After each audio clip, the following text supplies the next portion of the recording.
एक आदमी अपनी उंगली पर चाकू से वार करता है। जब उसे दर्द महसूस नहीं होता तो वो घबरा जाता है।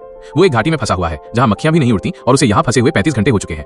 एक चट्टान ने उसका दाहिना हाथ जकड़ रखा है जिससे वो हिल भी नहीं पा रहा है। अगर वो जल्द ही खुद को नहीं छुड़ाता तो वो सिर्फ अपना हाथ ही नहीं बल्कि अपनी जान भी खो देगा। उसने किसी को भी अपने साहसिक यात्रा के बारे में नहीं बताया था, जिसका मतलब है कि कोई भी उसे बचाने नहीं आएगा। सबसे बुरी बात यह है कि वो 2 दिनों से चट्टान पर लगातार वार कर रहा था और उसकी सारी ताकत खत्म हो चुकी थी। उसके पैर भी फंसे हुए हाथ के कारण हवा में लटक रहे थे, जिससे उसे आराम करने का मौका नहीं मिल रहा था।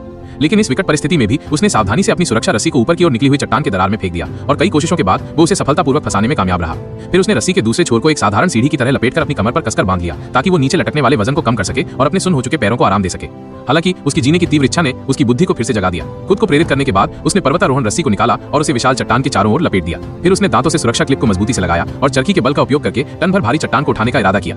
लेकिन हकीकत बहुत क्रूर थी। उसने अपनी पूरी ताकत लगा दी, फिर भी चट्टान टस से मस नहीं हुई। इसके बजाय वो इतना थक गया कि वो कई बार बेहोश होते होते बचा। लंबे समय तक पेशाब को रोके रखने के कारण उसका मूत्राशय अब नियंत्रण खो चुका था। तुरंत अपनी पानी की बोतल खोली और अपनी अंतिम जीवन रेखा को उसमें इकट्ठा किया। शांत होने के बाद उसने सब कुछ दांव पर लगाने का फैसला किया। उसने जल्दी से पानी की थैली के स्ट्रॉ से कपास के रेशे निकाल लिए और उन्हें अपने ऊपरी हाथ पर कसकर बांध दिया।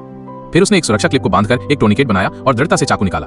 उसने दांत भींचकर अपनी नाजुक त्वचा पर चाकू चलाया, लेकिन चट्टान पर वार करते करते चाकू की धार चिकनी हो गई थी। चाहे उसने कितनी भी कोशिश की, बस एक हल्की सी खरोंच ही आई। वो निराशा में हवा में लटका रहा और उसकी आंखों में लगातार आंसू भरते रहे। वो कामना कर रहा था कि उसका परिवार उसके पास हो, जो उसे ताकत और सांत्वना दे सके। लेकिन इस सुखद कल्पना को एक तेज गरज ने अचानक तोड़ दिया। उसने आसमान की ओर देखा और अपनी आंखों पर विश्वास नहीं कर पाया। जब मूसलाधार बारिश ने उसके कपड़े भिगो दिए तो उसने जल्दी से अपनी पानी की बोतल उठाकर बारिश का पानी इकट्ठा किया। वो लालची होकर जीभ निकालकर बारिश की बूंदों को पी रहा था, लेकिन जल्द ही भारी बारिश के कारण बाढ़ आ गई।